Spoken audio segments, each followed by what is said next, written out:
Coming up on this episode of the MD and Chef Team Show. Coming up on this episode of the MD and Chef Team Show. My tagline is never stop becoming, is that I believe at the core of my being that when we give ourselves permission to define who we want to become, what we need to do gets crystal clear. And so most people have it backwards. They're asking the question, what do I need to do to fix this? What do I need to do? What do I need to do? What do I need to do? It's not that that's not a good question. It's just the wrong first question. Welcome to the show from the MD and Chef Team. I'm Dr. Isabel, medical doctor here at the MD and Chef Team. And who are you? And I'm Chef Michael, culinary nutrition expert. I'm the chef part of the team. And what are we going to talk about, babe? Now, I can say that because he's my husband. Yes. Well, then we'll be talking about marriage, relationships, parenting, intimacy. We'll talk about mindsets of success, overcoming depression, anxiety. I'll be getting into functional nutrition, recipes and tips from the kitchen. And we're going to both get into how to live a long, healthy, vibrant life. Yes, I love it. Our mission is to help you prevent and reverse disease and give you hope in the process. Oh yeah, we like to have fun too. So let's get on with the show. Hello, everyone, and welcome to the MD and Chef Team Show.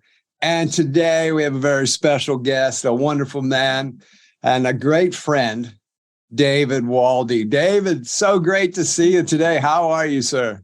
Oh, man, I am doing so good. It's great to be with y'all. I'm really excited for this conversation today. Now, by just throwing in that y'all, we kind of figure that you're somewhere over on the East Coast, maybe a little southerly type area of the USA. Is that correct? That's right. So I am Kansas born and bred, but I moved to Florida right before I turned 14. And then I've been in South Carolina for the last 14 years. And my wife, she is a Southern belle. And so just, you stay around that for a decade or so and you pick things up. I had a video we were talking about before this where instead of like turning on the water heater, I said, cut on the water heater. It just comes out. That Southern just comes out. Love it. We love it. We're from the East Coast and we use those slangs sometimes. Yeah. And since we now live in New Zealand, when that stuff comes out, we get a little bit like, huh? What did you say? And it's so funny because our girls who are very Kiwi, very, very New Zealand with their slang, they say, Mom, Dad, you guys sound so American. well, that was our first language. Yeah, it's our first language. Yeah, I love it. I love it. David, do you mind if we share a little bit about you and just kind of give it some bio and some history of who you are, and then we'll launch into the podcast? Is that all right with you? Of course. Let's go. I'm excited. All right, hon. You go ahead. Great. Well, David is a life and business strategist, personal coach, speaker, and author, empowering entrepreneurs and leaders to get out of their own way. I love that. Yeah. And fix what's broken and never stop becoming the leader they said they would be. After nearly taking his own life and experiencing a divine wake-up call, David left his corporate career to reinvent himself, rebuild his family, and redefine what was possible in his personal and professional life. He now empowers leaders through his philosophy of fierce empathy, which we will definitely take a deep dive into, which enable us to look in the mirror, face the facts, which can be very confronting, and confront the challenges that hold us back from success, fulfillment, and aligned abundance. As a husband, father, and a Kansas farm boy at heart, David believes that lasting success is determined by integrity, responsibility, commitment, and accountability in not only our work, but in every moment we have. He has worked with thousands of entrepreneurs and leaders from over 40 different countries and shared stages with influencers like Tony Robbins, which is where we met you, and Russell Brunson. He is also an outdoorsman, coffee snob, personal growth junkie, and avid nonfiction reader. I love all of that. We so relate with so much of that, right? Yeah, yes. All right. Well, what are we going to talk about today? Well, David, you said something in there about fierce empathy. Yeah. What is that? Can you please explain that to our listeners? Absolutely. So fierce empathy is, you can call it a concept or a philosophy that came out of a lot of growth, a lot of pain, a lot of dark days, and a lot of really wrestling with circumstances and reality. And we all kind of get into this phase, and some people go through this phase their entire life, is that we are so resistant to everything that's around us that we start to adopt this belief that if we could just change out there, everything would be okay in here. If we could just fix our spouse, our kids, our job, our boss, our health, or whatever it is, we start looking at, politics, we look at the economy, we look at world events, we look at all sorts of different things. And what ends up happening is we live in this perpetual reactionary state, which I'm sure, as you guys know from the health and nutrition side, when you are living in a perpetual reactionary state, cortisol goes through the roof and you're perpetually stuck in a fight or flight modality. You're living on the defense and everything in life feels like it's happening to you. And one of our favorite phrases I know from Tony Robbins is, what if life's happening for you, not to you? And so fierce empathy came out of some of what I'm sure we'll get into a little bit, this really paradox of life. When you look at the words fierce and empathy, they're two words that almost seem opposite, right? They seem like, okay, fierce has this, ferocious, tenacious, kind of like almost violent characteristic to it, right? It's very aggressive. But then empathy, it usually has this feeling of more that soft, nurturing, that tenderness.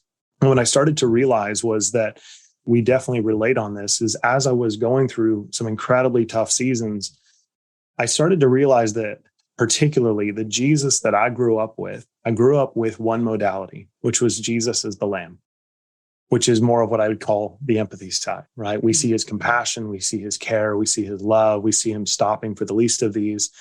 But it wasn't until probably my mid to late 20s where I started really diving into scripture for myself and starting to see this other part of Jesus that was just never there from what I'd been taught and what I'd learned in Bible school and all that fun stuff.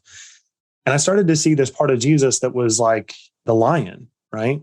We hear the lion and the lamb. Those are two very, very different animals when we think about the characteristics. And what I had struggled with for most of my life was that I had just this overabundance of empathy, which as a man growing up, I felt very insecure about. I was like, this is not a manly characteristic. I don't want to go around telling everybody my top strength is empathy. And I had to go through a process of really starting to understand that my definition of empathy was very shallow, very incomplete, very misunderstood. And I started trying to marry it with these two things I was seeing, not only characterized in the life of Jesus, but just in the events that we see today. We talk about, you've got pro-life and pro-choice. Here in America, we have the Democrats and Republicans. We have black versus white. We have, women versus men. And you start seeing across the world, it doesn't matter where you're at, there are groups that seem to be at odds with one another. And I started to really dive into this place of like, why is there such conflict? Mm-hmm. And the biggest reason I believe is because there's a lack of true empathy and trying to do everything we can within our power to see, hear, and understand from another person's perspective. Mm-hmm. So fierce empathy for me is this willingness to be fiercely committed, to let go of our ego, to let go of the pretense, to let go of our ideologies and our beliefs in a healthy enough way where we can open the door to create conversation and to explore the perspective of another person's life, how they see life. And so fierce empathy to me, kind of a simplistic definition, and it evolves depending on the context, is that being fiercely committed to do everything within our power to see, hear, and understand from another person's perspective, while simultaneously being willing to speak the hard truth in love as we see it, meaning that we don't abandon what we believe. We still hold to what we believe. We carry what we believe, and we're strong in that. but we're willing to say, I understand that I see the world a certain way. I hold on to what I believe, but I'm not going to allow that to override this conversation in such a way that I can't create a context where you feel seen, heard, and understood, even if we disagree. Right. Yes. Yes. Oh, I so get that, because that's exactly right in today's world. I mean, as supposed mature adults, we've lost the art of conversation, discussion. It's out the door. If you disagree or I disagree, we just kind of go, start hollering at each other, and, the whole Twitter thing where everybody's going at each other and hating each other. And it's like, when did we lose this art of discussion? As you say, fierce empathy, like, yes, I believe in what I say, but I'm open to have understanding and conversation and discussion with you to see where you're at and what makes you believe what you believe. And we don't even bother with that anymore. That is such a great definition. And I look forward to applying that also in our business, our coaching business, with health and wellness clients, to understand where they're at. It's really powerful when you take it even to everyday occurrences. One of the ways that I love to overlay fierce empathy is, have you ever been through, you go to a restaurant? I think restaurants are a great example, and you order your food, right? And then the server brings your food out and it's the wrong order, or they forgot something, or whatever it is. And most people's tendency is to get irritated in that moment, right? It's like, this is the wrong thing. I've been waiting for my food. And oftentimes a lot of that is directed straight at the server. Like, that server should have known better. And what I found is, when you take just everyday examples like the restaurant, we tend to default towards negative stories. We make up in our head every single day, every single moment, stories about everything, right? And we tend to, as human beings, for whatever reason, I think that sin has a big part of it, we tend to assume the worst. We tend to assume the negative. We tend to make everything about us. And so in that moment, when your food is incorrect, instead of what goes through our head, I'll share kind of what typically goes through our head is like, they weren't paying attention to me, or they were rushing, or whatever it is. They don't actually care about me. They're not going to get a good tip now, or the people in the back making the food, they didn't really care, or whatever it is. That's the default story, right? It's the same thing when we go through the drive-through at Starbucks and somebody orders 17 drinks in front of us. And we're like, who the heck needs 17 drinks? Come on, I got to get to work, right? We're defaulting to all these negative things instead of putting ourselves into their shoes and thinking what potential alternative story could be happening, right? And in the restaurant example, it's the chef's fault, just so you know. Okay. Because that's just the way it is. It's always the chef's fault. Always the chef's fault. The chef was in a bad mood. He just threw the food and said, get out of here. Just wanted to let you know, as a waitress with a chef at one point in our life. I am not even going to go anywhere down that rabbit hole. But as you were saying, this poor waitress or waiter. Yeah. What happens, what we don't realize is that, and this is equally as possible as whatever story we make up, is that when that waitress or waiter went back to pick up the food, they got a text message. Oh. And they just found out that their mom passed away. Mm. Or they walk back and there's somebody who's breaking down because they just found out something happened, right?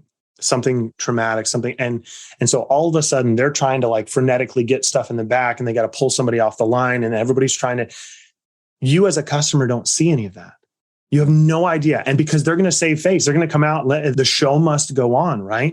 Right. And so we internalize all these things, like even when we're waiting, to pick up Starbucks or whatever, or when we're driving down the interstate and somebody cuts us off, right? That's another great example.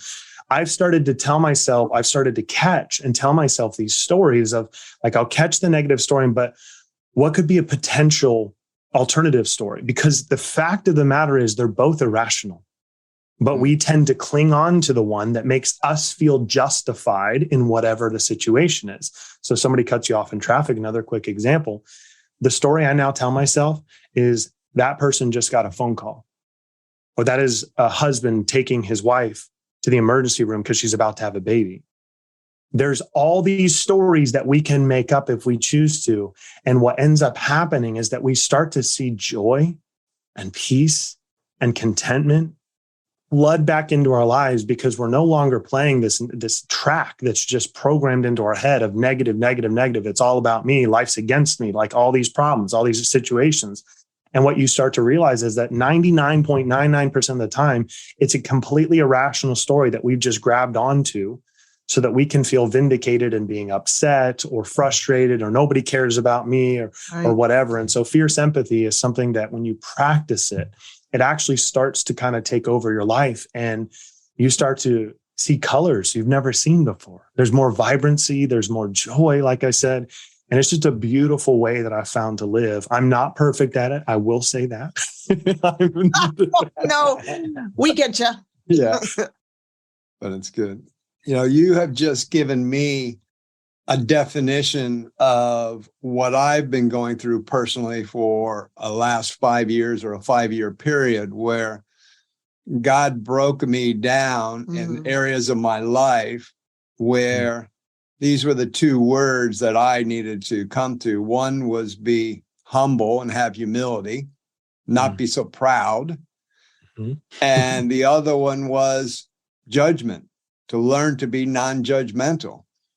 And I've gone through that, and I've actually been practicing exactly what you've said, but I didn't have that type of definition. And it really gives me some clarity to understand, okay, what's been going on here? Why was I so broken down in these areas?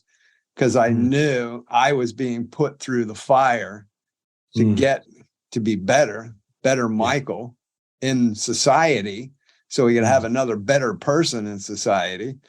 And yes, that's and a better leader too. And a better leader and coach in what areas we work in. And I know for me, you said it beautifully, that peace coming out the other side of that, just the stuff that happens to you daily, all of us, when these situations come up, to reframe it with a story that's more of a positive side, and just having humility and not being judgmental to what's going on to those people gives me so much more peace to say, okay, hey, this could be going on in their lives.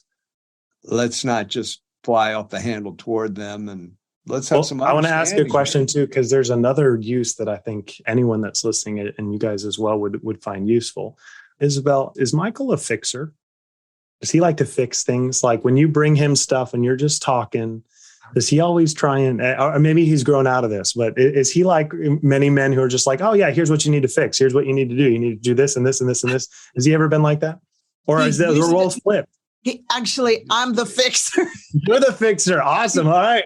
Because I come from an alcoholic father family. Okay. And so I always wanted to fix everything, to keep everything under control. So I'm the fixer. Would you agree? Okay. Yeah, you're the fixer. And you're the... I love it. Okay. There's the fixer. So, let me ask you for instance. I always wanted to get everything under control, and because if you've got it fixed. Let me ask you for instance. So Michael, has there ever been a time where you're just processing something with Isabel?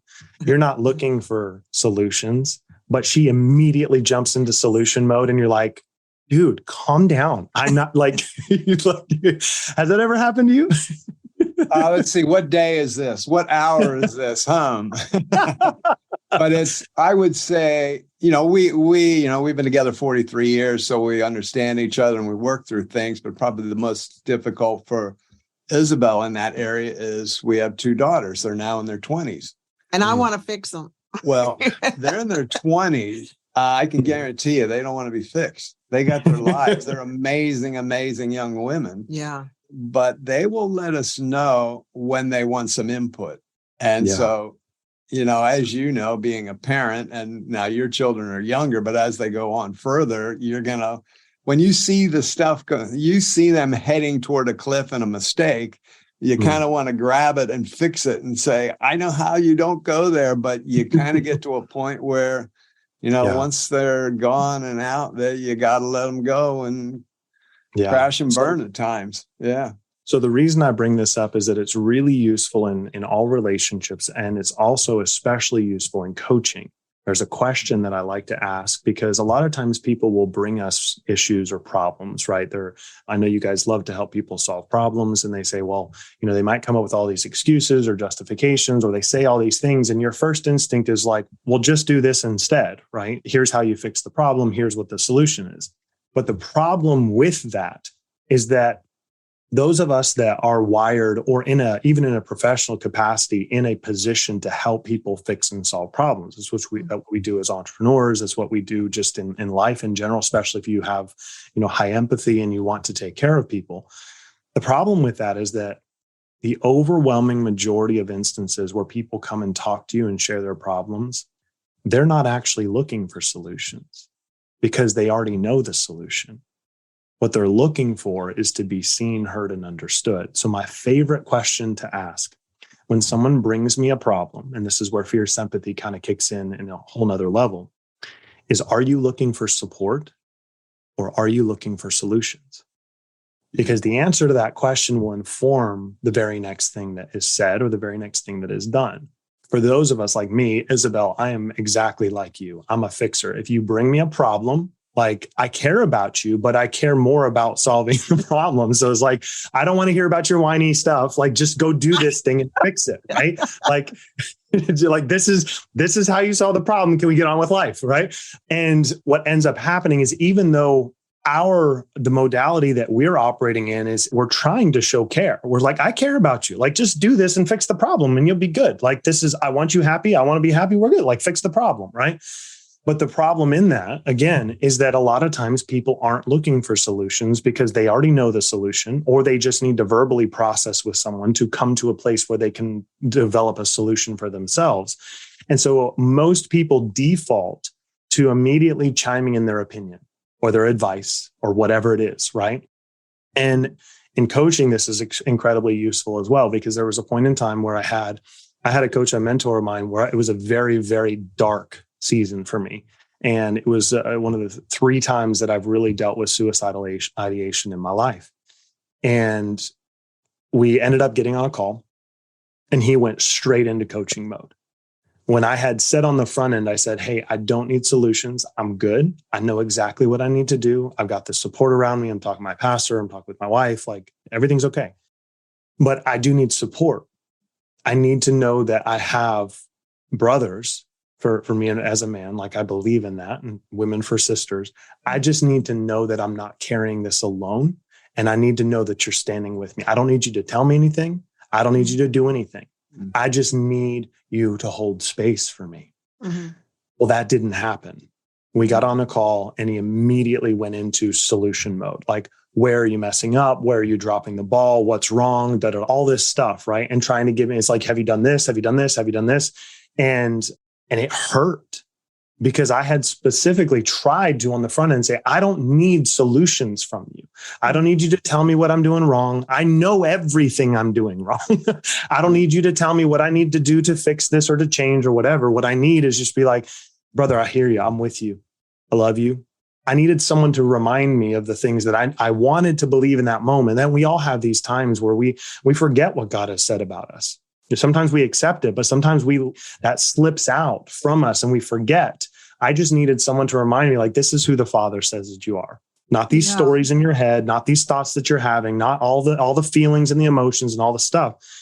And that was a powerful lesson for me, being on the receiving end of someone who was trying to help, but actually caused more pain, caused more frustration. Because with everything he was saying, he was simply reinforcing the negative story that was already going through my head of feeling like a failure. Because that was like, where are you failing? Where are you messing up? What are you doing wrong? All the stuff, right? And so I say that because when we're working with people are beautiful, complex, nuanced individuals, every one of them. Right? Yeah. They're also knuckleheads. We all are. And when you ask that question up front, what it does is it doesn't assume what the other person really needs in that moment. Because if we deploy fierce empathy and we say, if I was this person, right? That's one side of empathy, is saying, if I was this person, what would I say? What would I do? What would I think? That's how a lot of people see empathy. But a layer deeper the fierce empathy is not saying, what would I do in that situation? Because you're still inserting your ego. You're still inserting yourself into their shoes. Right. It's saying, if I remove all of who I am and I can do everything within my power to think about their background and their upbringing and what I know about them and what they've shared with me, if I was them, right? Not if I was in their shoes, if I was them, what would they need in this moment? And that's really hard to assume because we have limited information about every person. So this question completely clears the table. And it says, are you looking for support or are you looking for solutions? And I have found the overwhelming majority of times that when you ask that question, they'll either say support or they'll say probably a little bit of both. Mm-hmm. Yeah. Very rarely do people say, I just want solutions. Very rarely do people just say, like, tell me what to do to fix it, because people are brilliant. People know what they need to do. We just lie to ourselves and we get in our own way, right? And that's why a lot of what I try and do in the work that I do is help people to change these stories so that they can fix what's broken, because I don't believe there's a single broken person on this planet. I think we have brokenness inside of us. Yes. But I don't think we're intrinsically, if that makes sense. Yes. Like there's a lot of people going around like, we're broken, I'm broken, I'm broken. And when you tell yourself that story over and over and over again, you're going to live believing that about yourself in every part of your life. So when I have these conversations, it's about saying, okay, support or solutions. Most people either say, I'm just looking for support. I need a shoulder. I need somebody to cry with. I need somebody to sit with me for 15 minutes and just listen to me, like be super petty or whatever, right? Yeah. And so am I making sense? I just want to interject because we were just with our coach last Friday, and I don't know if you heard, but we had a major cyclone here in New Zealand. And I'm still in. I don't watch the news. I'm sorry. Yeah. Well, we don't either, but we were in it. And and we're just, a cyclone of grand proportion. It's just really ugly, the devastation. So at the end of the cyclone, we got together with our business coach, and it was an hour-long conversation, and really 50 minutes was Michael and I just unloading, and she really picked up on it. Like, we just needed to be heard. We just needed to be supported through. And she helped us, at the end, she said, okay, now this is your homework. Because she's a lot like me. I'm like, come on, let's get going. And she said, okay, here's your homework, because we're preparing for a TED Talk. She goes, this is what I want you to do. And it was just, David, it's exactly what you're talking about. We felt like that was one of the best coaching sessions we've ever had, because we were in such need of being heard by a Christian sister, who like we have been so saved. Our whole family has been so saved, and we just wanted to share that with her. And so we get what you're talking about more so now, that because we just experienced that whole what you're talking about, and the love that we experienced, the peace, the joy, the kindness.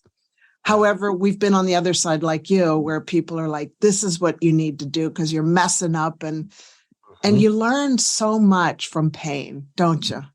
You do. And the solutions thing, that's what's really powerful as well, is that sometimes, like especially in coaching, people are looking for solutions. And that's where, when it's fierce empathy, is that we have to be willing simultaneously, when someone opens the door and says, yes, please tell me what I don't see.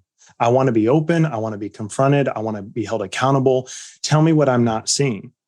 We owe it to them to speak the hard truth in love, and to understand that our number one responsibility to that person is to be completely honest, because chances are no one else is. Yes. And when we speak the hard truth in love, the fear that comes up for many people is, I don't want to jeopardize this relationship. We end up caring so much about the relationship that we actually lie to people. Even when they say, I need someone to tell me what they see from the outside looking in, because no one else has it. No one else is telling or asking me these questions. And so when people are looking for solutions, I always go back to the scripture that says, faithful are the wounds of a friend. how I see it when people are dealing with these issues or dealing with struggles or problems, whether it's in their relationship or in their business or in their health, is when we ask that question, are you just looking for support or solutions? Because you guys know coaching is very much solution oriented, but a lot of times there is that support component as well. Is that how I see it is this, is imagine like you've been in battle, right? And you got a cut and it's a deep one. It's like super deep, but you kept fighting and going through. That's like a lot of entrepreneurs, right? It's like you're in the battle, right? But over time, right, that thing got infected and it's trying to heal, but it's just infected and there's pus coming out and it's like, it's gnarly, right? Where solutions come in is saying, my friend, you grab their arm and say, I love you. But in order for this to be healed, in order for this to be fixed, to be restored, for you to be like the wholehearted version of yourself, I am going to have to cause you temporary pain because I have to cut into this now to get out the poison, to get out the pus, to get out all of the infection that's in there so that we can sew you up and you can heal. But understand, in order for me to do that, you're not going to like me for a little while because I'm going to be causing you pain. And that's one thing I think that most people don't understand is this only works in the context of safety, accountability, and vulnerability. We can't go around to random people and say, hey, you're bleeding. Hey, let me sew you up. That doesn't work, right? We can't hold people accountable unless we have the depth of relationship. But if I'm looking at you, Michael, or you, Isabel, and you come to me and you say, hey, I've got this cut. I can't figure it out. I've tried to stitch it myself. I've tried to get it out. I need someone else to perform surgery. You and I both know I have to hurt you, but it's not because I'm trying to harm you. I have to hurt you because I'm trying to help you heal. And that's where I believe that scripture, it says, faithful are the wounds of a friend, is so incredibly powerful in a coaching dynamic because we need those people that will use the sword of the spirit to separate, right? To cut into the flesh, but not because they're trying to harm us. It's because they're trying to bring us back into alignment, back into truth, back into the reality that is ours, especially as sons and daughters of God. You got my mind, just the wheels are spinning, I'm thinking, yes. Okay. Yeah. I was writing while you were talking. And you're absolutely well, fortunately, this is recorded, right? Yeah. I know. I couldn't help it, though. I couldn't help it. And that's the beauty of this. You got to have that depth of relationship to say, okay, now, do you want this fixed? Do you want me to open this wound up and clean it out and help you repair? Yeah. Because I realized that.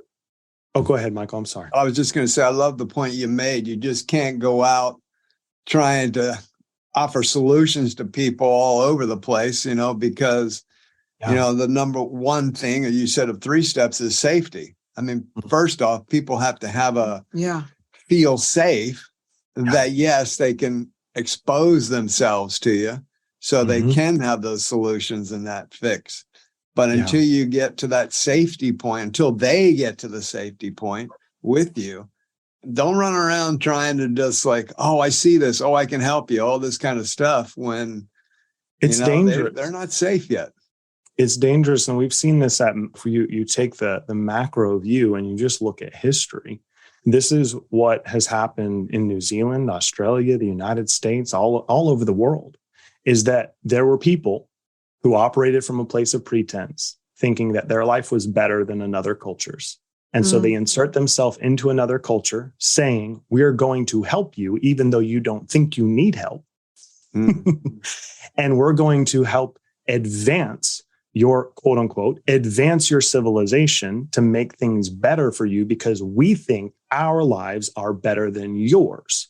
And so you see this played out in Native American history. You see this played out in Aboriginal history. You see that, like, I'm using those two just for the context of what we have here. And what breaks my heart is that we operate from such a place of ego and pretense, thinking that we've got some stuff figured out. Now it's our job to go fix everybody else. Ooh. And that is, I do not believe that. I live now from this place that says, I don't really care what anybody else does anymore. I care about my responsibility in my business, which is God's business, and my family.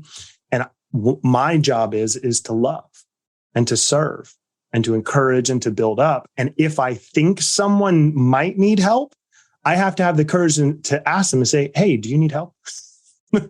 Right?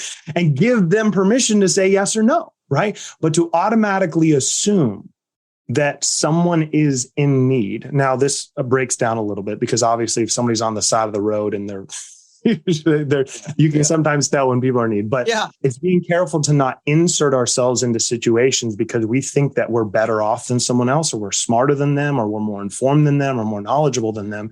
And this is one of the breakdowns in culture today is everyone's barking. Everyone's shouting. This is the best way. This is how you're supposed to be successful. This is how you live fulfilled. This is how you do all the stuff. The problem with it is that every single person on the planet defines success differently. There is not a single human being on this planet that defines success the same. And the people that do tend to have similarities in their definitions of success, typically they just adopted and stole it from someone else. They don't really know who they are or what they want. Are you afraid of having Alzheimer's? Well, you don't have to anymore. You see, the most up-to-date medical research now shows us having Alzheimer's is an option. Yes, you heard me right. Having Alzheimer's is an option. You can learn how by having your very own personalized pre-code report. Now, you're probably asking me, what is a pre-code report? Great question. Pre-code stands for Preventing Cognitive Decline, and the pre-code report shows you what unique areas you can start working on right away. All of this has been made available by my genius mentor and medical doctor, Dr. Dale Bredesen, who has been researching this for 30 plus years and wrote the best book ever called The End of Alzheimer's. Having Alzheimer's is now an option. There is hope. For more information on how to get your pre-code underway, look for the link in the show notes. Now, back to the podcast. They say, oh, if I can just have this and this and this and this and this. They don't even, many of them, unfortunately, and it breaks my heart, they don't even know who they are. Yeah. And they're chasing these things thinking it's going to bring something to them. They're trying to heal from the outside in rather than the inside out. And we end up dealing with a culture like you talked about Twitter earlier, where everyone's trying to tell everybody the best way to do things instead of just saying, if what you're doing is not working, I have an idea that worked really well for me. Feel free to try it. I'd have you consider trying this, but I'm not here to tell you what to do or how to do it unless you come to me and say, David, will you tell me what to do and how to do it? Right. Then of course I will. But until that time comes, which requires relationship and depth and intimacy and connection, until that time comes, my job is simply to love people. And if people are doing stupid stuff that's causing them pain and difficulty and challenges, I can absolutely go to them and say, hey, you've told me a number of times that you're struggling in your relationship with your wife. I know it's not my place, but I just want you to know if you ever want to hear things that I've tried or that have worked for me, that have helped my relationship with my wife almost 10 years, we're the best of friends. We've got an intimate relationship, beautiful kiddos. I'd love to share that with you, but I don't want to insert myself in stuff that's not my business. That's very different than being like, yo, you're screwing up your relationship. Why don't you follow me and do what I do? Which is what I see from a lot of the talking heads and influencers and gurus in the online space is like, well, you got this problem, just come be like me and all your problems will be solved. And there is a major, major issue with that because every person defines success differently. Everyone has differences when it comes to fulfillment and what fulfills them. And so I think we have to be very careful when we are deploying fierce empathy. We have to remember that the foundation is trust. And if there is no trust, which is what most of social media and politics and religion and all of it, there's a huge lack of trust. And all these people are demanding that we become like them in order to have those results when it's not necessary. And it's also not healthy. And I think it's messing up a lot of people and it's causing a lot of people to not live lives of purpose, intention, peace, joy, and fulfillment. For those who are audio and not video, I'm putting my hand up to that last part there about basically following people that said, okay, you were messed up and I got your answer. and this is how you're going to succeed. And Isabel and I both, as newbie entrepreneurs, went through that process in the early part and just blindly did whatever was told and didn't think about, did that align with what we were trying to achieve? And very frustrating. Just kept going, and then popped our heads up years later and said, well, nothing's happened. And if anything, we've gone backwards. And Me too. What's happened here? I get it, because I think there's a lot of times, and as you guys know, I mean, we've probably been through a similar period of starting in entrepreneurship when you're early stage. You don't know what you're doing. You're just trying to figure stuff out. And then you look at all these people that are winning. You're like, oh, I must have to do it like them. And I got to go create all this stuff. And I got to do this and this and this and this and this. But I think the breakdown that we experience in modeling success or modeling the behavior of people that we want to emulate, there's two things there. Number one is that we're not trying to model what they believe or what they think or how they act. We're trying to model what they do. And if you simply try and model what someone does without understanding what they believe, why they're doing it, and how they think, you will never get the same results, ever. It doesn't matter. You're just trying to model what they do. And this is why so often people end up feeling frustrated and feeling like, what the heck? I'm further behind than I was before. So I can attest to everything that you guys just said. And I know I've been guilty of some of this as well in the past too. And I pray that Lord will keep me from ever going down that road again. But the other side of the token is that oftentimes we create this gap between who we are and who they are, thinking that they have something that we don't. Right. Which means that there's naturally a superiority complex or an inferiority complex we start to adopt because we think they're intrinsically superior, that they're somehow better, they're somehow smarter, they're better looking, they have all these advantages or whatever it is. And so then we actually start to operate from lack and scarcity. And we eliminate or, we remove ourselves from an abundant mindset that says, no, I know who I am. I know what I've been called to be. I know who my Father says that I am. This is who I want to become. And so all I'm going to do is I'm going to look at different people. Who's got the 60-year marriage? Who's got a really healthy body? Who's an incredible parent? Who's an incredible, spiritual leader? Who's a person who's really financially successful? And you start looking at these different individuals, and yes, you can learn from them. Yes, you should get them as mentors and model them in every area that you want to grow in. But it's recognizing that they're not intrinsically superior because they're winning in a particular metric relative to yourself. You might be the best parent on the planet and be sucking financially, and you'll look at someone winning financially who's a horrible parent and think that they're better than you. And that's one of the damaging things that I see in culture and society is that we wipe the slate of the 99 things that we're doing well. And we focus on the 1, 2, 3 things that we're not good at. And then we focus on the people that are really good at those things. And then we feel somehow deficient and we feel like a failure, or we're not worthy, or we're not good enough, or they know some secret or whatever it is. And we start feeling inferior. And when you operate from that place of inferiority, it steals your confidence. You're not going to show up in the way that you want to show up, because you're comparing to them and effectively idolizing them in an unhealthy way. You've put them onto a pedestal. And I feel like it's very, very damaging. And it's only been the past couple of years where I realized I've done that most of my life, and it doesn't work. Hey, I have a confession. Are you putting your hand up? Yeah, I just want to say, I started to feel like that when I was introducing you, like, oh my gosh, and he did this and he's done that. I'm like, and then God had to go, girl, you're mine. He's here with you to speak into you. So I've got you two together, all three of you together. Remember, 3 is the Trinity. So come on, we're all here together. So the devil is a liar. He always will be. And he will jump into our brains and tell us these stupid things while I'm reading this beautiful story about you and how you've been an overcomer. And I'm like, and God was like, you're an overcomer too. So I just want to say it happens to all of us. And I'm the first to share failures because our failures help other people get strong. We're all just doing the best. And so I just wanted to raise my hand about that. And then I also wanted to say, so I loved what you were saying about, I want a little bit of that and I want this. is, like you're a puzzle. And that's what I've come to realize, babe and David, is that I like see all these things in people that I want in my life.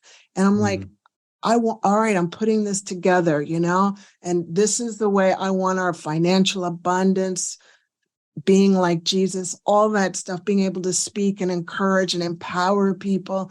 And instead of, I've got to do it this way, and this is the way, and we're going to do it and do it and do it and do it.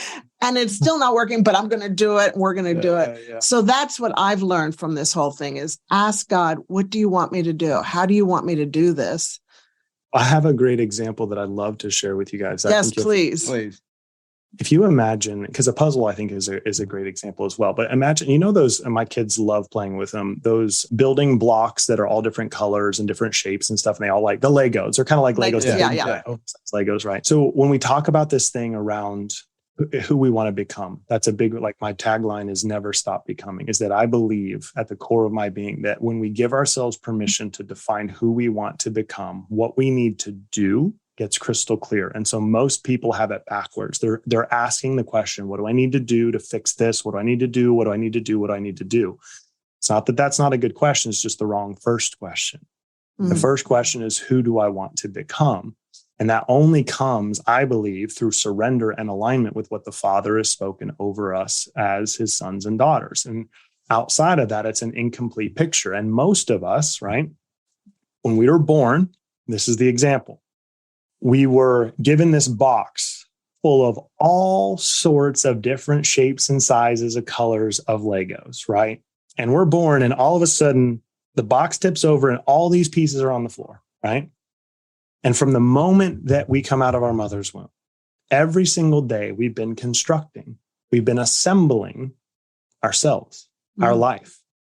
Now, as we're kids and we age and we mature and everything like that, we started seeing other people and their Legos and what they were constructing and building. And so what we naturally started to do, same with our parents and pastors and upbringing, we started to want to be like them, right?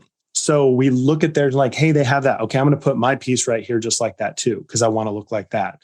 And what ends up happening is that if you're constantly trying just to be like everyone else, you will construct something and then you will wake up one day and say, I don't know who I am, which is where most people get to at some point in their life. Quarter life crisis, midlife crisis, whatever you want to call it. A lot of people get to this point where like, I don't know who I am. I don't know what my purpose in life is. I don't even know what to do. And that was the point that I had come to. And this visualization, this example came to me one day in prayer. And it was around this concept of being broken. I was like, God, I feel broken. I don't know who I am. Something inside of me's got to be broken. And the problem with this is like, but I know I'm saved. Like I've accepted Jesus. I love him with everything in me. So what the heck is wrong? Right? Why am I why am I dealing with suicidal ideation? Why am I constantly full of anxiety? Why am I battling depression? Why do I want to put a 9mm in my brain? What is going on? I'm confused. And this picture came and I saw it, and I have lots of visions and I love visions. They're so incredibly powerful, but I saw this. And what I felt like the Lord said in that moment is like, buddy, you're not broken. Look over on the floor. And so I could see this structure I'd assembled, which was me. And I look on the floor and there's like still a gajillion pieces on the floor. And he said, buddy, this is not about something inside of you being broken that needs to be fixed. This is a deconstruction process and a reconstruction process. You need to take a look at your life and find out, okay, why did I put this here? Where did this come from? And you go and start doing this internal work and you start to disassemble and reassemble in alignment with who you want to become. And the problem is, just like with a puzzle or with like Legos, if you don't have a legend, right, the box to look at or instructions, right, you have no idea what you're creating. You're just like, well, this might go here and this might go here. And that's how life is, right? Maybe this relationship plugs in here and this job goes here and maybe getting this degree goes here or whatever. And we're doing all these things. And when you can come to a point where you just stop and you say, whoa, maybe I'm not broken, but maybe I have been assembled in a way that isn't conducive to me operating from aligned abundance, that it isn't conducive to a way that I can be the wholehearted version of who I was created to be. Yes, I can still look at other people and say, yeah, it'd be really cool to have that and to do that and to do those things. But that's not the underbelly of the structure, the core structure of who you are. And so for anyone that is listening, that maybe you're feeling like you're broken, maybe you're not. Like, what if you're not actually broken? What if what needs to happen is you need to get your eyes on who you want to become, who God has said that you are, and not just accept it. That was a big thing that I learned. There's a big difference in accepting what God says about us and believing it. There is a huge difference, right? And when you start to believe it, which is very painful and very difficult, because everything inside of you is going to call yourself a liar, because you're not going to be able to look in the mirror and say, I'm an incredible father, I'm an incredible mother, I'm an incredible leader. You're not going to be able to do that. You're going to think you're a liar. You're going to think you're a liar when you say, I'm worthy, I'm loved, I'm safe, I'm secure, because you're not going to feel that way. But when you practice these things called affirmations or declarations in alignment with what God has spoken of us, you start to realize maybe I'm not broken. Maybe my perspective is a little skewed. And maybe this thing that I've constructed and assembled, all that I need to do is I just need to do a little disassembly, and I need to look at my life and all these other pieces that are here, and I can just start to construct and assemble whatever I want. Yeah. Right? Even in your 60s, just so everybody know. Come on. That's right. Yeah. So it can happen at any time. Everybody is reconstructible at any time. Yeah. Yeah. Yes. And in Haggai, one of my favorite passages in Haggai is, my latter years are better than my former years. Come on. And I always add on, my latter years are better than my former years, because now Michael and I are doing it hand in hand with Papa God. Come Yeah. on. You know, like, oh my gosh, how long has that taken? And you get to apply the wisdom that life has taught you, using the Lego blocks vision you've got there. These blocks are laying there. Well, when you're younger, you don't even know what those blocks represent. You're just No idea. grabbing them going, oh, I saw that person's Lego building. Well, that block looks pretty good. I'll grab it and put it on mine. And as life goes on and you gain wisdom, and you do realize, well, I need to reconstruct this whole thing, that now you look at that block and go, I know what that block is. I understand that block. And yes, I want that one in my building. I want that in my foundation. I want that in my integrity and who I am and my vision for who I want to be. Yeah. Now I know, yes, that's the block I want. I can grab that. And then the one that's there, you look at and go, I don't want that in my building. Get that one out of there, and kind of, Yes. I don't know, maybe sell it off or something. Or flush it down the toilet. Yeah. Yeah. You made a observation though, Michael, is that especially early on, and I honor you for the wisdom that you guys have, because it's something I haven't fully acquired yet. You guys have got a couple decades on me, and I need to listen to you and all your wisdom. To God be the glory.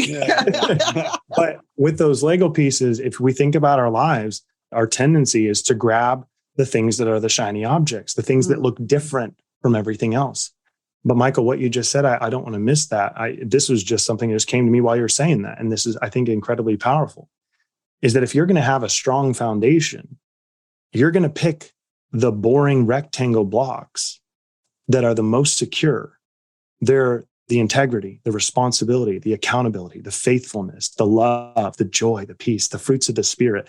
Those have to be the foundation if you're going to build a massive structure or a secure structure. But what most of us have done is like, oh, look at this shiny looking saucer piece over here that has like, well, or look at this one that's got this weird. That's where we get caught up in. It's like, oh, if I can only have this job or this spouse or this amount of kids, the white picket fence and all this stuff, I can have the money and the cars. And we start to build our foundation, right? And it's like what Jesus talked about on sand instead of the solid rock, which is those things which are faith, hope, and love, the fruits of the Spirit, and operating from that place. But the thing that's hard about those is that they're the most boring blocks there are, right? They're not snazzy. They're not fancy. They don't have any like newfangled stuff. They're just like these square, rectangular, solid pieces, but you can stack something on that a mile high. Yes. Because it's such a secure foundation.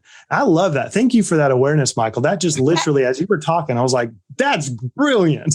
And I just want to emphasize, bold, and highlight that can happen even in your 60s. Yeah. 70s, 80s, 90s. I mean, hey, Isabel and I will be adding those blocks for the rest of our life because, you change as life goes on, things changes, new things happen. You're in new seasons.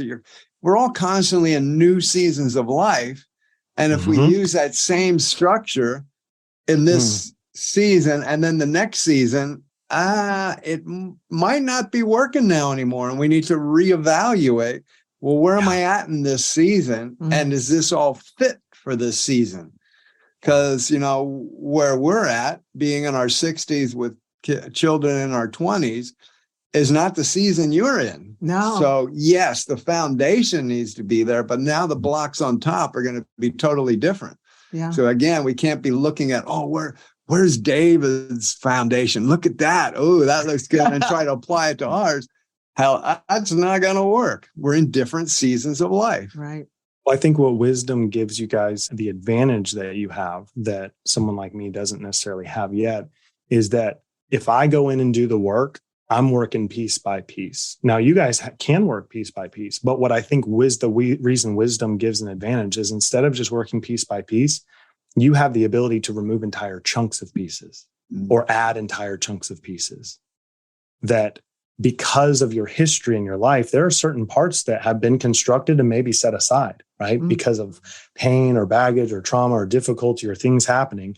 But when you go to start the reassembly process, wisdom allows you to pick up that chunk of pieces and to reassemble it in a much more rapid fashion than someone that is in their 30s or even younger, right? Because we're going piece by piece because we don't have that wisdom yet. We have it in certain areas, but you guys have lived such beautiful lives and you've been through more than I can understand or imagine, which is why you have an advantage, because that process of redefining, of realigning, of saying, okay, this is who I want to become. I feel like, again, you guys have it's a secret weapon that you only get if you're older. I love it. Thank you for that. Thank you for speaking into us. That's beautiful. I'll take that blessing. And speaking of secret weapons, thank you. That was very beautiful. And I will not start crying. I want to ask you, David, before we land this beautiful plane that I could just keep on flying with you and Michael and talking forever and ever, but I know we all have things we need to do today.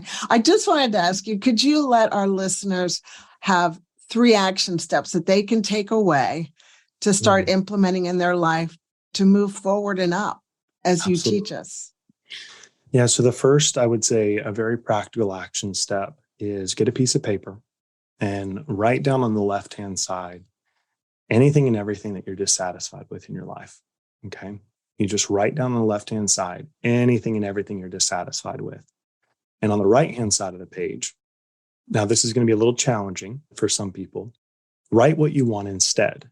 And if you don't know what you want instead, just write the opposite of what you wrote on the left-hand side. Now, the opposite isn't necessarily going to be exactly what you do want, but it will help open the door to discovering what you really want. Because you walk down the road, I mean, if I was to fly down to New Zealand and we were to walk down the main street, we could ask 100 people what they want, and 99 of them would tell you what they don't want. Yes. They wouldn't be able to tell you what they want because everyone is focused on the problems, frustrations. Well, I don't want this and I don't want that. And when they do say things that they want, it's not specific, it's not measurable, it's not attainable, relevant, time-based, it's not a SMART goal. They said, well, if I could just have $1 million, all my problems would go away. I'm like, well, respectfully, that's probably why you're never going to have $1 million. It's because you can't just wishful think these things. No. You have to be very intentional to say, okay, this is why I want whatever it is. And so when you start doing this process of saying, here's where I'm dissatisfied in my health. I'm dissatisfied with my nutrition. I'm dissatisfied in my relationship. I'm dissatisfied as a parent. I'm dissatisfied in my job. It doesn't mean that you do anything with it. It's just acknowledging what is tearing up, causing the chaos of the head and the heart. because we think these things, but for some reason we don't ever write them down. Scripture is very clear. Write the vision and make it plain. So write down what's going on and then start to vision cast what could be possible by either leaning into the opposite or defining what you want instead. So that's a very practical exercise. Another one is defining your perfect day. If you take 20 minutes, and this is, I know it's going to sound a little crazy. I had a mentor of mine that had me do this about 5 years ago, 4 or 5 years ago. She had me write out my perfect day. And this has to include work, family, hobbies, everything. What would be your perfect normal day? You can't just say, I would go fly to Disney World and spend the whole day there. You can't do that. But what would your normal working day from the moment you wake up until the moment you go to sleep in 15-minute chunks, write down every single thing that you would want to do. Again, involving work, involving play, involving family and meals and everything. Get as specific as you want. Write that down. And what will happen is when you write it down, you're going to look at it and laugh and be like, nobody has this kind of lifestyle. Like nobody has a day like this. That's what I did. And 2 years later, I found that journal entry while I was sitting in my living room at lunchtime. My kids were playing on the floor and I started weeping because I realized that I was living my perfect day. And it had become a part of my life. I now have breakfast, lunch, and dinner with my wife and kids every single day. I have the opportunity to speak and travel.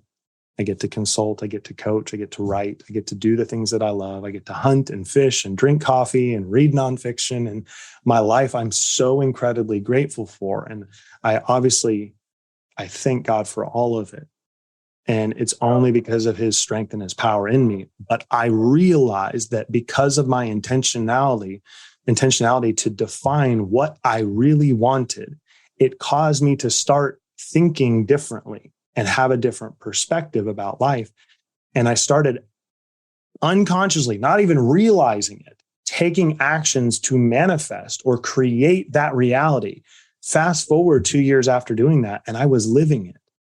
And I couldn't believe, I started crying at lunchtime because I was like, I'm sitting here reading what I didn't think was even possible. Right. And so that's number 2, is to define your perfect day. And even if you laugh at it, even if you think it's completely absurd, right? It's not. Number 3, what I would say is really give yourself 30 days. If anyone wants an extended challenge, 30 days. If you don't know who you are, or you're struggling with identity, you're struggling with purpose, you're struggling with, fulfillment or finding your calling or what you're supposed to do. Let me give a quick little aside before I give the exercise. Okay. Purpose is something that I think most of society has been hoodwinked over. Especially, there's a lot of people in Christianity as well that have bought into this idea of calling, right? God's calling. Now, understandably, there are some scriptures that talk about the callings of God being irrevocable and things like that. However, the definition, the way that we look at it is like, I got to find what God put me here for. What's my calling, God? What's my purpose? And I can't tell you how many hundreds and hundreds and hundreds of Jesus-loving Christians over the years who have been living in anxiety and depression and dealing with suicidal ideation and just overwhelmed because they're desperately praying every single day, God, what am I supposed to do? Reveal my calling. What is my purpose? And one day I was praying and I was asking God this question because I was always frustrated by everyone else that seemed to have it all figured out. It's like, oh, I'm going to go do this and go do this. And I was like, I don't know what I'm supposed to do. I just love people. That's about it. That's all I know how to do. And there were 3 examples that popped up and I felt like it was the Lord. I don't know if it was, or maybe, we'll go with it if it really felt right. But I heard, what's the purpose of taking a shower? Let me ask you, Michael and Isabel, what's the purpose of taking a shower? To get clean. Okay. What's the purpose of driving a car? To get from point A to point B. Okay. What's the purpose of eating dinner? To nourish yourself. Okay. Hey. So nourish yourself. What's really interesting is that if we look at it almost any other context, the word purpose is nothing more than an action to be taken to get a result. Right. A verb. Yeah. The shower is for cleanliness. The food is for nourishment, right? The driving the car is to get to where you want to go. And so we've been looking for purpose and calling and all these things, when really, if you define the outcome, you define who you want to become, the life that you want to live, and who you want to be, and you start operating in that place. Again, what you need to do gets crystal clear. However, the most powerful thing happens in this process. Now, every single thing you do, every single thing you think, that you believe, that you decide, your relationships, your network, your job, everything, if it does not come into alignment with that, it's an easy no. Right. But when it is in alignment with it, right, there is purpose in it, because it is helping you to become who you said you'd be. And so if you're looking for purpose or for calling in your life, the way to create purpose and meaning every single day is to define the outcome first. And so here's what we do. For 30 days, 5 minutes, you sit down and you shut your eyes, you shut up and you listen. You get quiet, you still yourself. You focus on the Father. You allow flow, what bubbles up. The Old Testament word for prophecy, one of the interpretations, means to bubble up. So you have stillness, vision, you look, spontaneity, what bubbles up, and you flow. You write it out. And I want you to ask one question. God, how do you see me? You do that for 30 days, and I promise you, you will never be the same. You will never be the same. And you will, I'm not saying you won't have ups and downs. I'm not saying you might, lose the path along the way. I'm not saying that you might deal with some depressive bouts or anxiety, but when you come out of that, when we talk about this security in your identity and knowing who you are and walking forward in confidence, there is nothing like it that I've ever experienced. And unfortunately, most people won't do it because it's a commitment, right? Mm. But if you really, really, really want to become secure in who you are, and you don't want to be bound to the outcomes and what everyone else says and everyone else thinks and all the stuff that's going on in the world, what it really does is it brings you to a place where you say, you know what? Everything outside does not have to be okay for me to be okay. And that's unfortunately where most people have made the biggest mistake of their lives. They say, once everything out there is okay, I'll be okay. Mm. But bring yourself to that place when you start to see yourself the way the Father sees you. You can say, man, I can be okay no matter what's going on outside. Yeah, exactly. Ultimate peace. Yeah. Ultimate peace passes all understanding, and it will guard your heart. It will guard your mind. And it is beautiful. And so much mercy. Yeah. David, I'm just going to take a deep breath. Yes, everyone. I'm sure all the listeners are like, ooh, whoa, where did he just go? We were just out there. Love it. Yes. Well, David, in the next couple minutes, would you please let everyone know how they can find you, where they can find you, anything you want to promote, let people know about? We'll make sure it's in the show notes, but the floor is yours, sir. Well, thank you. Anyone can find me on social media at David Waldy. You can literally go on any social media platform, type in at David Waldy. If you really want to connect with me, though, Instagram is the best. And if you reference the podcast, of course, then I'll know that you came from Isabel and Michael. But you can also check out my website. It's weird now. I can say this and it still feels weird, but I'm like, you can Google me and you'll find me pretty easily, which is kind of cool. But outside of that, I do have something I'd love to bless everyone with. It's free, 100% free, but it's called the Fierce Empathy Framework.